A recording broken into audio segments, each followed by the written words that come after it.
and you have to allow me for this.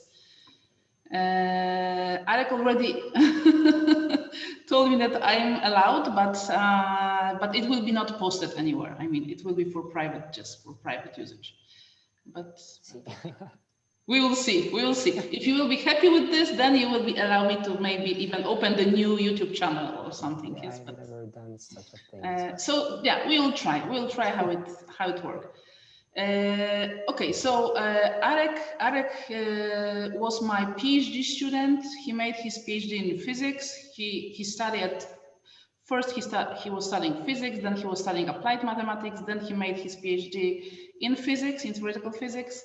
But he was working on complex systems, on statistical physics of complex systems, especially on different kinds of voter model. And now he's on postdoc, but also here it's like coronavirus postdoc. So he is working, you are using neural networks for forecasting or something. So it's really complex systems. But today he will still talk about voter models, but coevolving voter models, and it was done in collaboration with people from Warsaw and others. So you will probably say more about it. So, okay, Arek, I have to allow you to share the screen. Yeah, I have. And now you can share it and please tell us about your new results. Yes. Now I would like to. Okay, so you should see my presentation right now, or not? Yes, and you also see my cursor, or? Yeah. Yeah. Okay. No. Okay. So that's fine. So hello everybody. Today I prepared a presentation in which I will present my recent work, which is done in collaboration with Warsaw University of Technology, as Kasia said.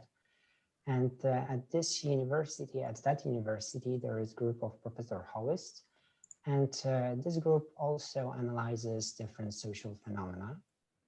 And together with this group, we analyzed coevolving nonlinear voter models. So today's seminar is about this model. So I will define this model, and I will talk about different phase transitions we can have in this model.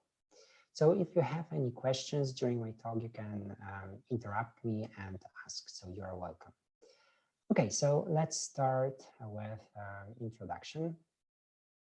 Okay, so what are these convolutionary networks? So basically these networks are also called adaptive. And the main difference between adaptive and static networks is that in adaptive networks, we do not only have evolution of node states, but also the network structure itself may change during the time evolution.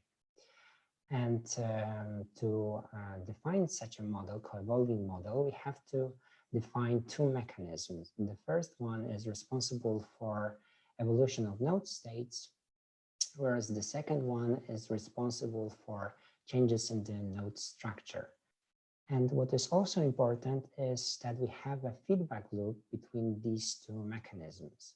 So the node states influence how the network evolves in time, but also the network structure impacts the states of nodes.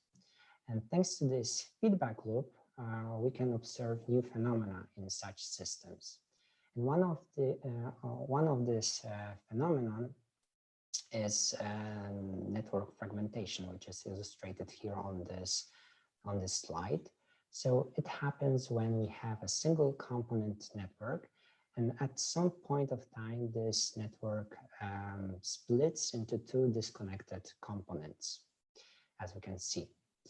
And what is interesting is that in such systems, we can analyze not only phase transitions that occur on the network, but also phase transitions off networks. So we are going to analyze such systems. So first of all, we have to define these two dynamics. So let me start with the one responsible for the evolution of node states. So here I listed models of opinion dynamics that are used for this purpose. All of them were initially defined on static networks. However, we can easily implement them also on coevolutionary networks. And we will focus on this nonlinear voter model. First of all, this is because this is a quite simple model, so we can trace its behavior analytically. And the second reason is that I think this is the most popular dynamics that is used in coevolving networks. So we can easily refer to other studies and compare our results. So let me now define this, this model on static networks as it was done originally.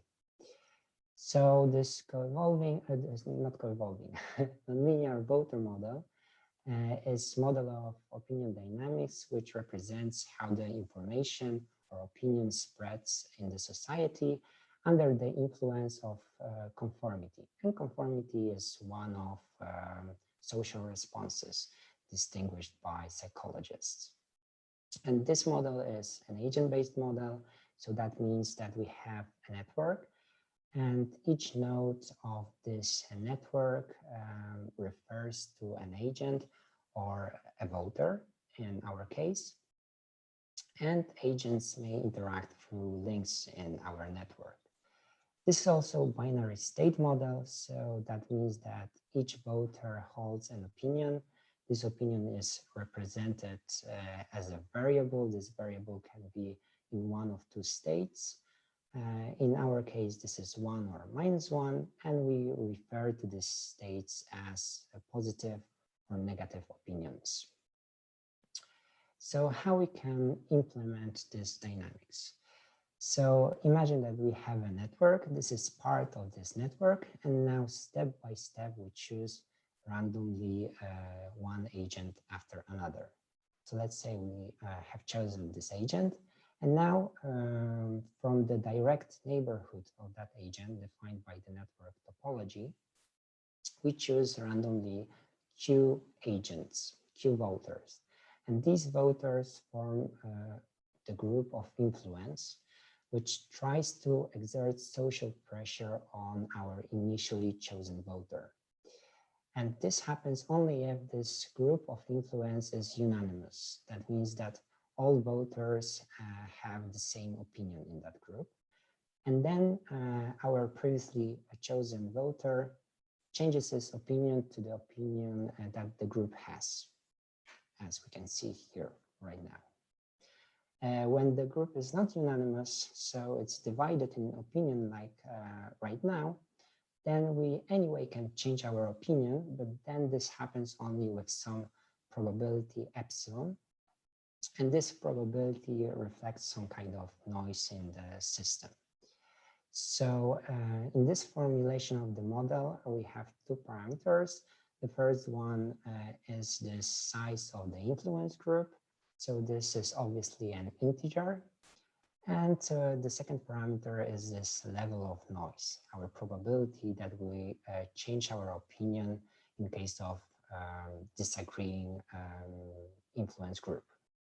However, we can also define this model by providing an analytical formula, for the probability that a voter changes his opinion to the opposite, given that we know a fraction of disagreeing neighbors. So this is equivalent formulation of this model. And when we look at this formula, this flipping probability, we see that it makes sense not only for integer values of Q, in fact, it makes sense for any real positive value of it. So in that sense, from mathematical point of view, we can extend the domain of this parameter and say that it can take any real value. But then we do not talk any longer about the influence group size, but rather we call it nonlinearity parameter, or the degree of nonlinearity. Moreover, in coevolving nonlinear voter model, we also set this level of noise to be 0. So we have even simpler dynamics. So now, since we know more or less how this dynamics works on static networks, let me say a few words about what we are going to measure. So about phase transitions. So basically with all phase transitions, we can associate one or more order parameters. And these parameters set phases depending on the values they have. And in a social system, the common choice for this order parameter is public opinion. And this is just average opinion in our system. And equivalently, we can use concentration of positive agents. And we will use this concentration because it's more convenient for us in calculations. And now, based on the behavior of this order parameter, we can distinguish between discontinuous or continuous phase transitions. So basically, when we change phases, when we move between phases and we observe a sudden jump in the order parameter, then we say that we have discontinuous phase transitions. And when this transition is smooth, we don't have any jumps, then this phase transitions are called continuous. And spontaneous symmetry breaking, which is... Can I have a question? Yeah, sure. I mean, so I know nothing about this, so I have a very simple question. Yeah. This is standard Landau-like order parameter that breaks some symmetry of a model. Yes. So if I would consider some free energy like parameter, I will also see the phase transition. Yes, but here we don't define energies. No, sure. So I'm just in a sense of mathematical rigorous, this is order parameter that behaves discontinuous at the transition in the first, second. Yes. And the reason is in this. And I can think just about all of this as an icing model on a fancy lattice. Yes, exactly. So this public opinion is magnetization. Yes. Thank you.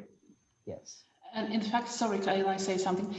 In fact, you could define also potential here. And in fact, Arek was doing this kind of thing. So it's like not like thermodynamical potential, but from mathematical point of view, it's identical. So yeah. Yes, that's correct. Okay, so we know basically more or less that we have two types of phase transitions according to Landau's theory. And now let's talk about spontaneous symmetry breaking, because this is in the title of my presentation. So this symmetry breaking refers directly to continuous phase transitions, and it refers to up-down symmetry, which is broken at the transition point. To be more precise, let's look at this diagram, and above the critical point, above the point of phase transition, we are in the phase in which both opinions are equally likely. So we do not have any distinguished opinion. And in this sense, we have state of high symmetry. However, below the critical point, our system have to choose one of the opinion to be this majority opinion, and the symmetry is broken. So spontaneous symmetry breaking, just I use this term to refer to continuous phase transitions. And now we would like to know which types of phase transitions our system displays, and we would like to classify or identify different phases that are present in our model.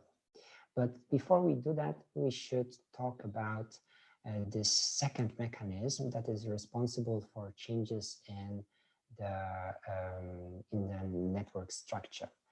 And here, the very common choice is to use the mechanism which is called rewire to same mechanism. And this mechanism is based on homophily. Homophily is observation or phenomenon known from psychology that people tend to bond with similar others. So we can implement this mechanism in our model in the following way. So if we have a voter and this voter has a link to disagreeing neighbors, as for example here, then we can allow him to remove that link and establish new connections to randomly picked voter that is in the same state. And when we combine this dynamics, rewiring dynamics with nonlinear voter dynamics, then we talk about coevolving nonlinear voter model. And in fact, it was done in the following paper. And this paper is in fact the starting point for our study. So let's look how these dynamics were combined and what are the results of this combination. So the model is defined as follows. So as previously, we choose randomly one agent, and then with some probability, which is proportional to the local concentration of disagreeing voters raised to the power q. So this part of the dynamics is borrowed from the nonlinear voter model on static networks. Something changes in the system. And here we introduce additional parameter p. This is an external parameter, and this is probability of rewiring. So with this probability, we have this rewired same mechanism so that we choose randomly one link to disagreeing neighbor, and we rewire it to any other node that is in the same state as we are. In the complementary probability, with the complementary probability, we change our opinion to the opposite. So our model has two parameters. This is Q, degree of nonlinearity, and probability of rewiring. And now let's look the result of this dynamics. So what phase diagram? Sorry, can I interrupt you for a while? So first you apply nonlinear Q voter model with epsilon equal. So first you choose a group, and then after the first step you try to rewire the system. So or you change randomly opinion or you rewire the link. Okay, thank you. Yes. So maybe it's important to notice that if we don't have any active links, then nothing changes in the system. So we have some absorbing states. I will talk about it later. Active links, so the links that are here denoted by this like spring-like. Yes, yes. So by active link, I mean links that connect nodes in different states as here, for example. Okay, so let's look at the phase diagram. So it's quite simple. We have three phases that we can distinguish. The first phase is called consensus phase. And in this phase, we have a single component network in which all the nodes are in the same state. The second phase is the fragmentation phase, in which the network is divided into two components that are disconnected. And each of these components is composed of nodes in different states. And the third phase is coexistence phase, in which we have one component, so a single network, in which we have voters with different opinions. And we call this symmetric phase because there are equal numbers of voters with positive and negative opinions. So this is quite important that here we have symmetric phase. And now, depending on this degree of nonlinearity, we can observe different types of phase transitions. So when Q is lower than 1, we observe continuous phase transitions between coexistence and fragmentation phases when we increase this rewiring probability, so when we cross this line. However, when we have this degree of nonlinearity bigger than 1, then we have discontinuous phase transitions when we change this control parameter, which is this probability of rewiring. So then we have discontinuous phase transition between consensus and fragmentation phases. So this is quite simple phase diagram. However, there is also another approach to modeling this. I will ask another stupid question. I will ask many stupid questions. So if I understand it correctly, you take your model, you evolve it with time, with each time with the rules that you show on the previous slide. Yes, yes. How you check if this is steady state? Yes, yes. It's good question, because we have here absorbing states. So in finite system, we will always reach the absorbing state, which is either consensus or fragmentation state. So what we did, we use heat maps that represent average time spent by the system in a given state, and then we see this time if we stay for a longer period of time in a particular phase, let's say. So we can reason about whether we have this stationary state and where they are. But to state that we are exactly in the stationary state, it's quite complicated.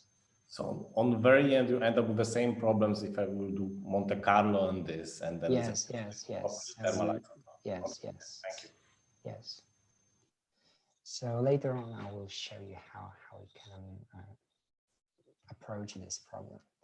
But okay, so this is this coevolving nonlinear voter model with rewiring to same mechanism. And now I mentioned that there is also another approach to this rewiring dynamics.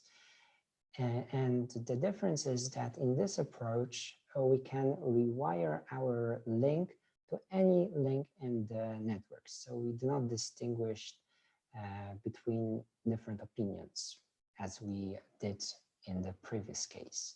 So in our study, we took this nonlinear voter model and combined this model with this rewired to random mechanism. And we asked the question whether we observe any differences when whether we have different behavior than in the counterpart model with rewired to same mechanism. So our model differs only in this part, in this rewiring mechanism. Now with probability P, we take randomly one link to disagreeing voter, and we rewire it to any other randomly chosen link. So we can also link to another disagreeing voter.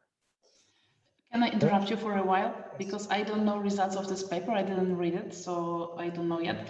So can I make a guess? And probably it will be wrong, but so it looks like finally you have to link to somebody that you agree with, because every time you can change the link only if you disagree with somebody. So of course you link to anybody, but still this link will have possibility to be rewired again. So I would expect that it would for sure make the whole process slower. Okay, I don't know if it's slower, because we were interested in these stationary states. Okay, I will see. But it was just my guess, like to maybe to some students that are present. So like first naive guess may be completely wrong, that it will not change stationary states, but it will make the process longer. But because I have to change, I will change it. Anyway, in the future, maybe if I disagree with somebody, but maybe not, because we have this competing dynamics. So okay, I will admit myself. You will be surprised. I will be surprised. I think so, because you published the paper. So yeah, but it's like it's very nice always to make a guess before we know results. So this is my guess, probably wrong. Okay. And this is a very simple change in the dynamics. Yes, only one part. Okay, so to answer this question, whether something changes, we have to trace our problem analytically. So So here is the part of the presentation in which I will tell you how we can calculate some things. So although we consider undirected network, we represent this network in terms of directed links. So this means that we replace each link by two oppositely directed links, as we can see it now here. And this means that we have four variables that stand for numbers of links that connect nodes in different states. However, since we know that we have, in fact, undirected network, and we know the total number of links in our network, we have these two additional equations. So in fact, we do not need all four variables. It's enough to have two of them. And now, based on these variables, we can define our state variables, which are in fact these order parameters, based on which we will define our identified our phases. So the first one is this concentration of positive voters, but this time is represented in terms of these numbers of directed links. The second one is concentration of active links, and we've already mentioned that active links is the link that connects nodes in different states, as here. And the last one is link magnetization, and it's important not to confuse link magnetization with node magnetization. Node magnetization is just rescaled concentration of positive voters. So this is this magnetization in solid state physics. And in general, node and link magnetization are not the same, especially when we consider coevolving networks. So we use link magnetization. Okay, and now we have to write down differential equations for the time evolution for our state variables. This can be done easily based on the model definition for the concentration of positive agents. For other two state variables, we have to first find changes in the number of directed links, and then we use our definition of these variables. But the procedure is the same. So let's look how we can do this for a concentration of positive voters. So we have to find the difference equation.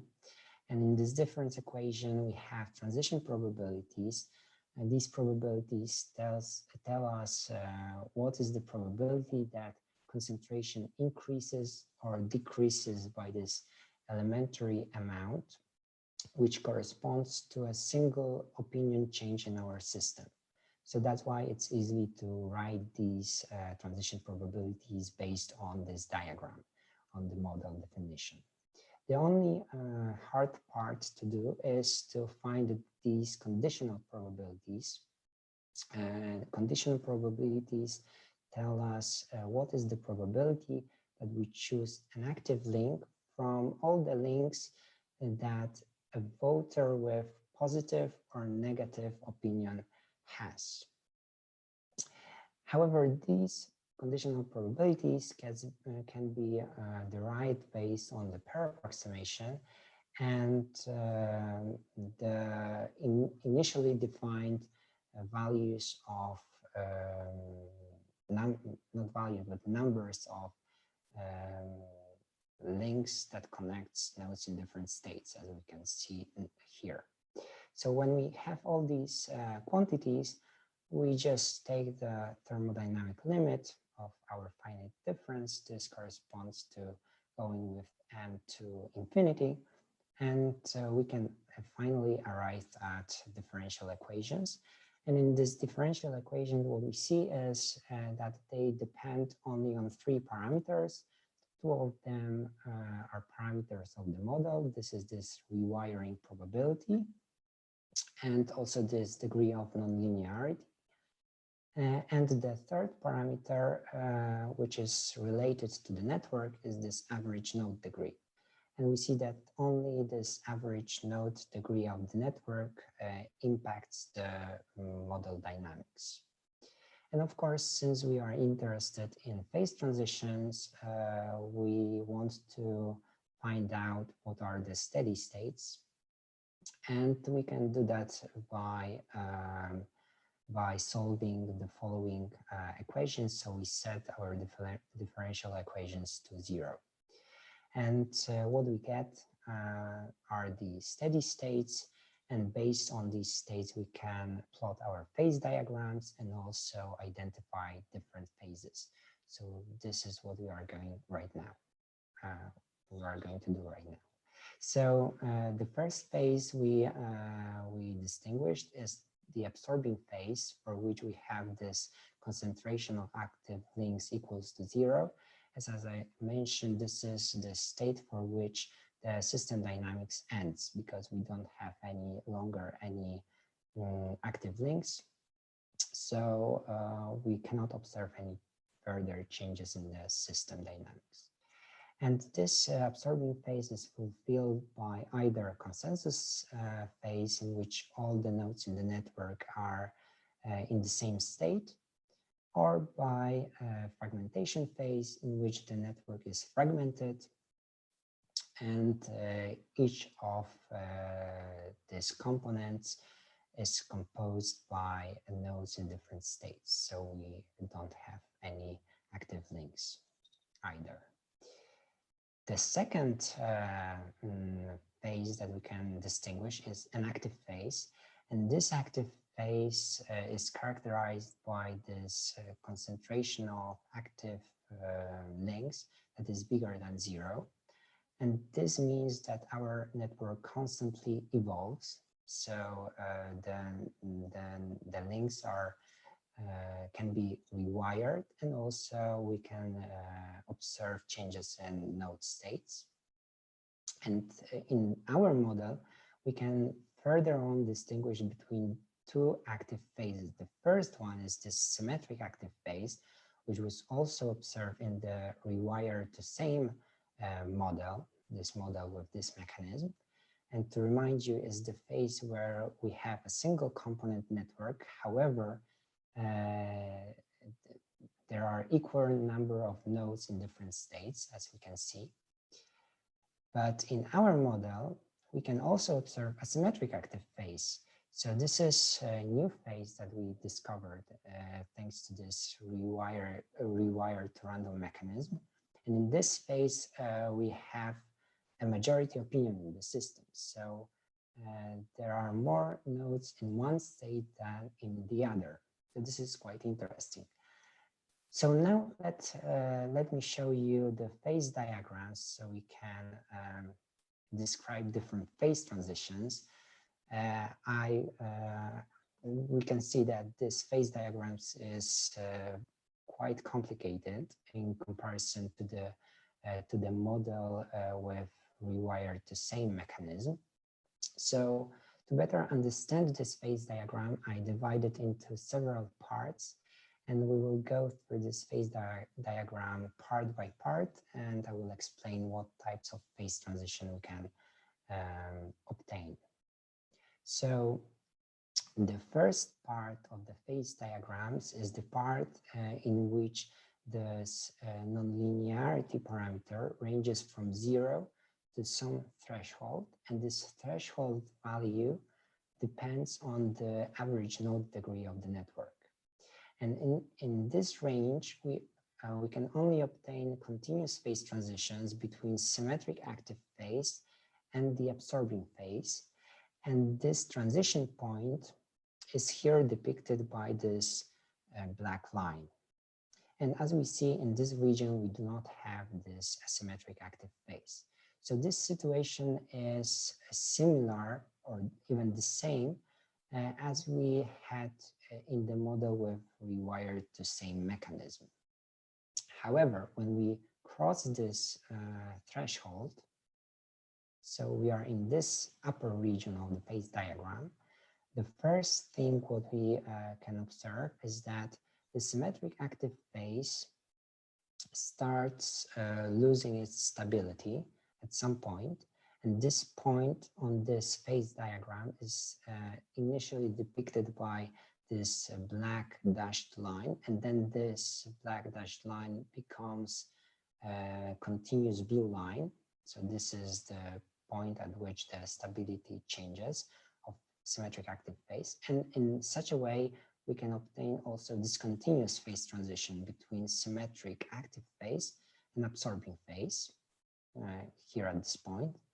And also we see that asymmetric active phase appears. However, initially this phase is unstable. When we increase further this nonlinearity parameter, this phase becomes stable. So to notice that this is in fact a symmetric active phase, we can plot this phase diagram from different angle so that we can also see the axis on which we have concentration of positive agents. And we see that this is in fact this asymmetric active phase, because for this phase, C is not equal to half. Yes, here this symmetric, and here we have asymmetric active phase. So let's further on divide this phase diagram. We can, when we cross this first threshold defined by the average node degree of the network, and we are before crossing the second threshold. So the second threshold doesn't depend on any other parameters of the model. So this value is quite universal in this sense. In this region of the phase diagram, we can obtain discontinuous phase transitions, and they can be between symmetric active phase and absorbing phase. And this is this dashed line, black dashed line, or they can occur between both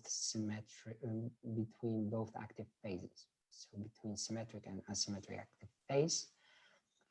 And these discontinuous phase transitions are here depicted by blue dashed lines. And the third, and here we also can plot this phase diagram from different angles to see that this is a symmetric active phase. Okay, and the last quite important part of the phase diagram, the upper part, is when we cross this second threshold, and here we have only continuous phase transitions. In fact, we have two phase transitions. The first one is between symmetric active and asymmetric active phases. And at this point, we have this spontaneous symmetry breaking. So the majority opinion appears in the system. And then from this asymmetric active phase, we have continuous phase transition to the absorbing phase. So now the question is whether these phase transitions and the appearance of the asymmetric active phase is just an artifact of our approximation. Arek, can you slow down for a while? So, like, if you are looking at this huge phase diagram with this blue, yellow, lines and so on. So, so you have 4 phases, yes, here. So, like symmetrical phase, it's easy. It's this blue, blue lines. Asymmetric is denoted by red lines. The absorbing is just plain white.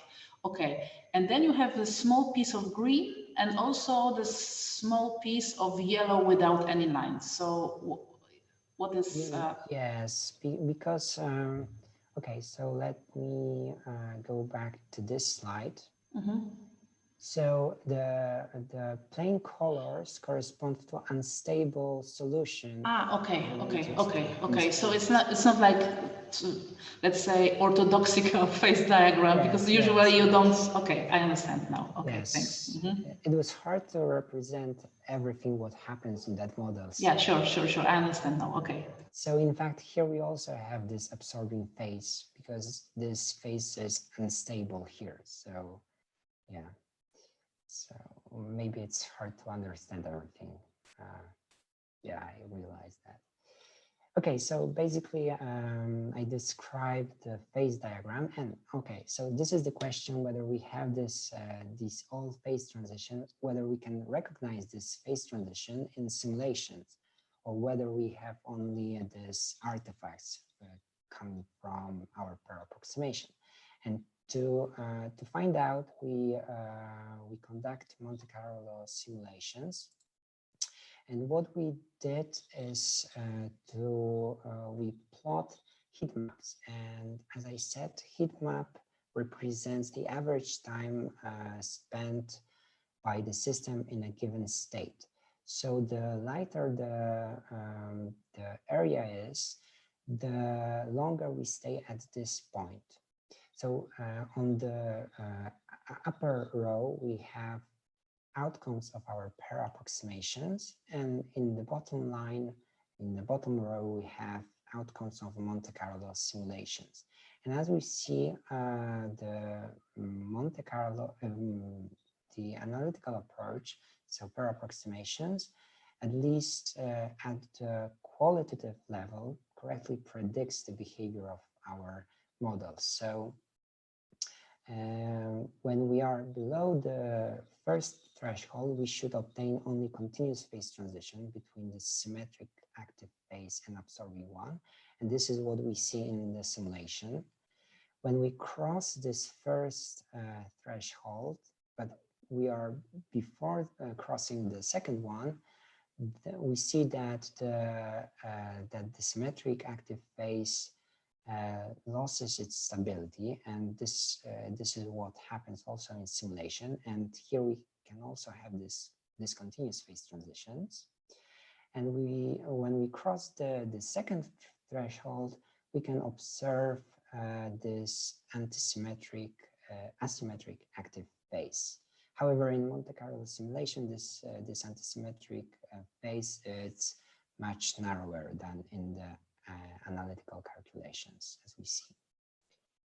Okay, so basically it's solved. And to conclude, I can say that we compared two coevolving nonlinear voter models with different rewiring mechanism. In the model with rewired to random mechanism, we can observe new phase, which is called asymmetric active phase, in which the majority opinion arises in the system. And this phase is not observed in the model with rewired to same mechanism. Moreover, we can observe new types of phase transitions between both active phases, and we can also observe new phase transition, discontinuous phase transitions between active phases and absorbing phases that weren't observed in the model with rewired to same mechanism. And at the end, we can also state that pair approximation at least qualitatively correctly describes the system behavior. So our work is available at Archive. So if you want to get more information, you can look at the paper or just contact me or ask question right now. Thank you for your attention. Thank you very much. And now we have time for questions. I have one question myself, but maybe somebody else would like also to ask something. Okay. So any questions maybe from people that are also working on Q-voter model? There are some of you here. Yes, I have one actually, if you do hear me. Yeah, we do. Hi, it's Tomek here. Tomek, hi. Tomek Raducha. Sorry, I have to be in a mask in my office. I have actually two questions. Can I ask who is speaking? Because I don't see on the camera. So maybe just last name. Sorry for this. Just wanted to know. Tomek Raducha. Tomek Raducha, he is not from Wrocław. And right now, where are you, Tomek? I'm in Spain, in Mallorca, at IFISC Institute. Perfect. Nice to see you. Now I'm scared because Tomasz is an expert in coevolution, so I'm not an expert, and I have a very simple question. I mean, two. First one is about the last slide, because I'm very curious. How did you? Same question. Yes. How do you obtain these lines? It seems like some amount of active density of interface density are more probable than others, and it changes like in a very predictable manner. How do you obtain these lines in both, or like what is the reason behind them? These horizontal lines? Yeah, exactly. Going separated by black area. Okay, so this is done like this, that we simulate many trajectories, and then we just make a histogram. How many of time we spent we divided this row parameters into bins, yes, and we counted how many times we are in a given particular bin. So I think, yeah, these lines, I think they are connected with thermalization. So we start our network evolution with some initial density, and then we have to thermalize, for example, here to the absorbing states. And since we have finite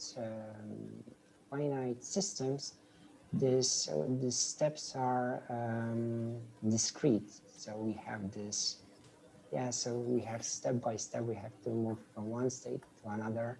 And I think this is the reason we have these lines, because even if we plot one trajectory, we will obtain these lines.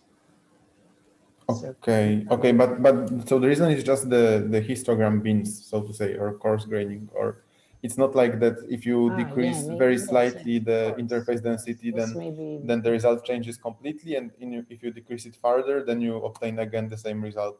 Yes. So one part is I think is the problem with discretization of these bins, and the second one is due to finite size of our model. I think so, because but it can be easily checked, in fact, because maybe even not with finite size of our model, because here we have analytical outcomes. It's the problem of thermalization, I think. But with this different sizes, we also in this analytical approach, you have still this size of the system, or you don't have already. You go with n to infinity. You take the thermodynamic. You take the thermodynamic limit. You take the thermodynamic. Yes. Okay. And so then with thermalization, it can be also easily checked, because you just can skip some initial steps and then see if it's really coming from thermalization or not. How we can skip? I don't know. I mean, you count how much time it spends somewhere, starting from some point of time. From some point of time, like yes.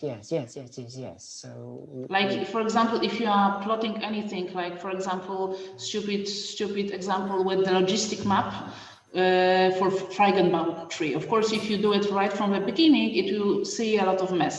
But if you like skip first points, of course, then you will obtain this. That's right. So we can check that, because as I said, here these plots are based on many trajectories, so they are averaged over a different systems. But whole trajectories without skipping any. Yes. Yeah. But even if we plot this histogram based on one trajectory, because we can do that, we also obtain these lines. So yes.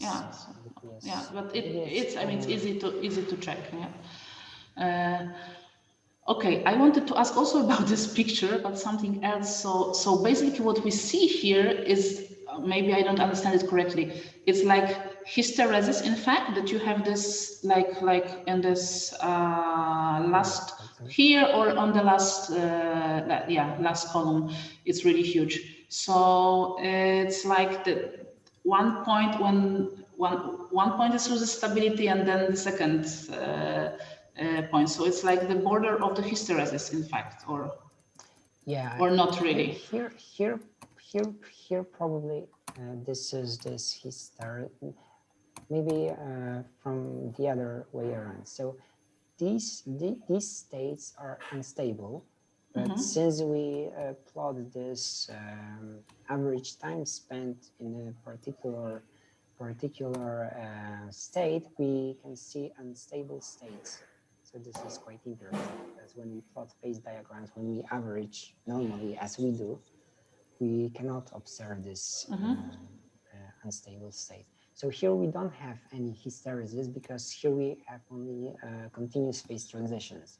So this so what we see here is just the unstable states. This is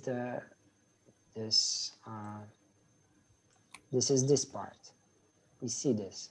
Mhm. Ah, okay. Yeah, so basically this is what we see. This is Because it's not like I'm confused. Because it's raw, so it's the density of active links, not yes, the, yes, okay. yes. Okay. And here we I think this can, at least at this analytical level, this is hysteresis. But in simulation, it's hard to state whether we have here, for example, this continuous phase transition to the absorbing or to this asymmetric active phase, because as we see here, this phase is quite narrow, and it's hard to distinguish. It's hard to make the simulations at the No, because you told us that it's clear that here we have this continuous phase transition, and it's not that clear. I mean, yeah, if you look at Monte Carlo, the difference between this middle and right panel is almost indistinguishable. I mean, it's not much steeper. Yeah, that's true. It's clear from this analytical. Yeah. Okay. Because we know that's huge. Yeah. Okay. What we can also do is to simulate this system from another initial condition, and then we should see the hysteresis. Yes. Okay. For example, but this wasn't done. Okay. I understand now. Okay, thanks.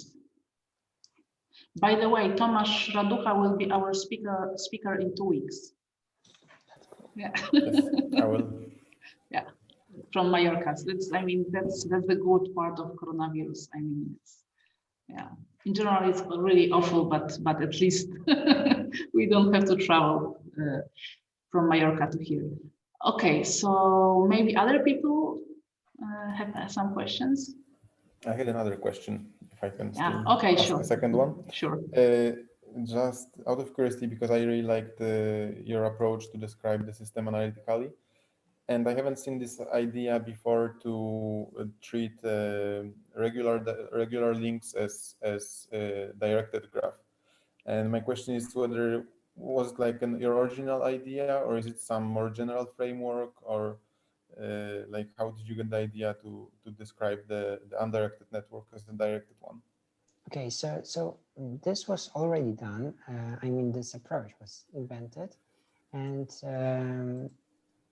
there are several, I can refer several articles where this was done.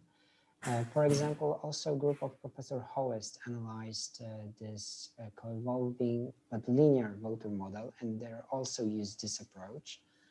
But previously there are also some works that use this approach to cut the link and represent this network as directed. So it's really helpful when we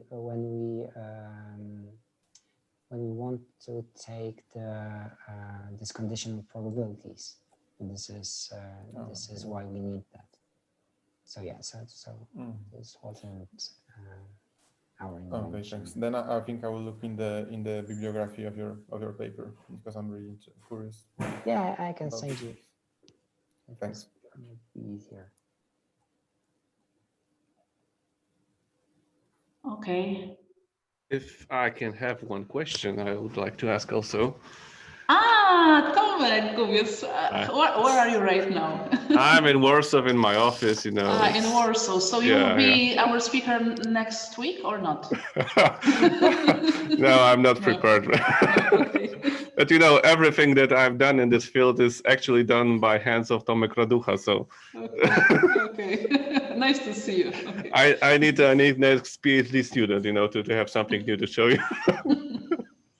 But I hope it will happen soon. So maybe this year also. So okay, perfect. thank you for the presentation. Actually, it was really interesting, and I also admire the approach of treating the undirected graph as directed graph, and it's really easy. And I want to add one question to the series of questions about the heat maps. Because you don't have a perfect match, and you mentioned the pair approximation that may be the origin of it. But actually, if you're using this random rewiring, usually you should get everything with a topology of Erdős-Renyi. So this pair approximation should be correct. So my question is, are you sure that it's not just a finite size effect that you see the difference between your analytical solution and the heat map that you see? Maybe if you create a heat map with a different size of the network, it's going to be closer to the analytical solution. Have you checked it, and do you have any idea? Yeah, for sure. For bigger system sizes, we could better differentiate between different phase transitions, because, as I said, then we will longer stay at particular phases, for sure. And these heat maps were done for networks of the size 10,000. But the problem is that the simulations last quite a bit, so we couldn't allow for bigger systems. And so we start our initial system is in fact constructed based on Erdős-Renyi graph. So do you have, for instance, result for n equal 5,000, just to compare, in which directions the phases are moving? Yes, we also have smaller system sizes, but we haven't compared directly. I mean, I don't think that it shifts a lot, but yes, this is what we can check. But I don't think that we will, for example, like here, this will change in such a way that we will shift the transition. No, I don't think it's going to be sharper, but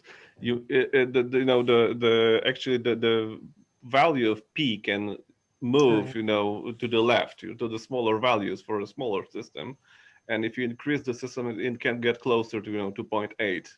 So that's just a guess, but I would guess it will behave in this way. Maybe, but also in other studies, when coevolution was considered, the pair approximation doesn't work so well. But even without coevolution, yes, even without coevolution, and even without even on random graphs, which is in fact mystery for me. I don't understand why it's happening.